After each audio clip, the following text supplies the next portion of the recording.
Has expired. Senator Singh. Mr President, my question is to the Minister representing the Prime Minister, Senator Cormann. How is it fair that the Prime Minister is hitting ordinary workers with a $44 billion tax increase to pay for his $65 billion handout to big business? Minister representing the Prime Minister, Senator Cormann. Thank you very much, Mr President. We are pursuing reform to our business tax arrangements because we care about working families around Australia.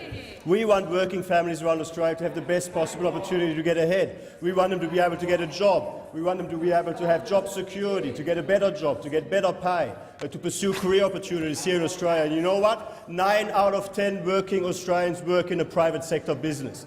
Their future job security, their future career opportunities, their future wage increases depend on the future success and profitability of the businesses that employ them.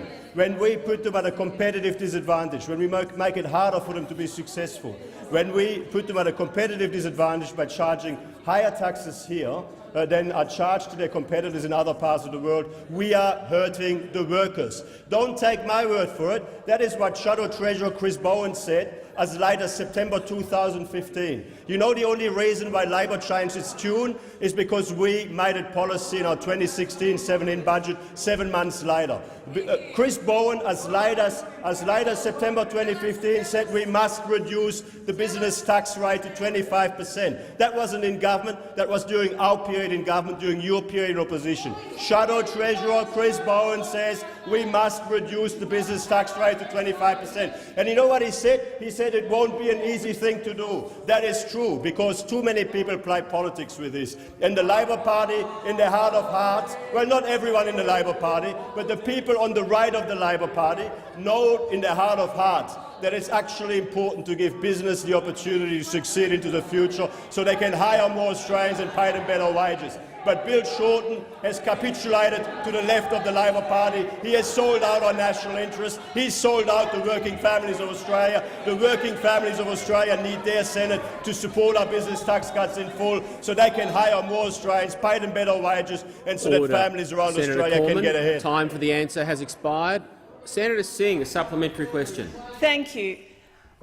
In your heart of hearts, can the Minister please explain to the Senate how it is fair that this Prime Minister is slugging a nurse earning $60,000 a year in Tasmania with a $300 tax increase every year, while giving a $65 billion tax handout to big business? Senator Cormann. Well, I tell you why it's fair, because I agree with what the Shadow Treasurer Chris Bowen said, as the Romans would say, in tempore non suspecto, before we got into the suspicious times of you playing politics. This is what Chris Bowen said on the 22nd of September 2015.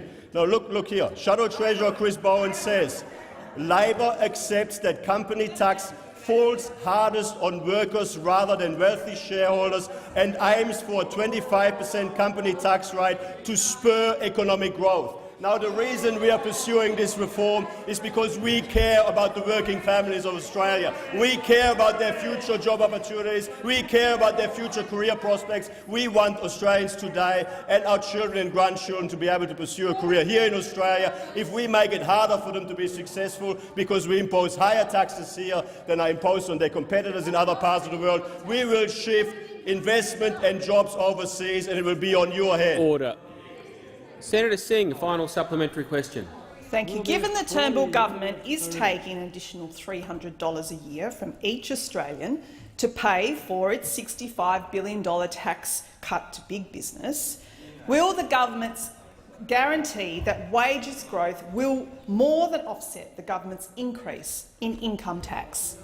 Senator Cormann. Thank you very much. Firstly, I know that the Labor Party, as part of their talking points, perpetuates this misleading statement that $65 billion is the cost of tax cuts to big business. You know that that is not true.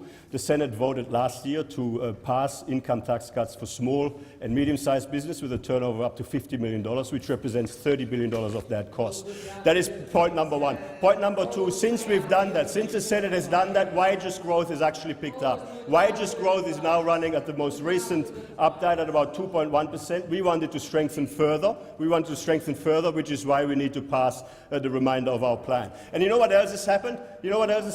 Company tax receipts are actually picking up as well. If you look at the monthly financial statements that I released on Friday, in the first 2 months of this year, compared to our MAE4 forecast, company tax receipts are $3 billion higher than what was anticipated. $3 billion. Now Senator Wong says it was a really conservative MAE4. We were told it was overly optimistic. Order, we were Senator, told that all these figures were too Senator optimistic. Cormann, time you keep for the changing answer your has tune according to expired.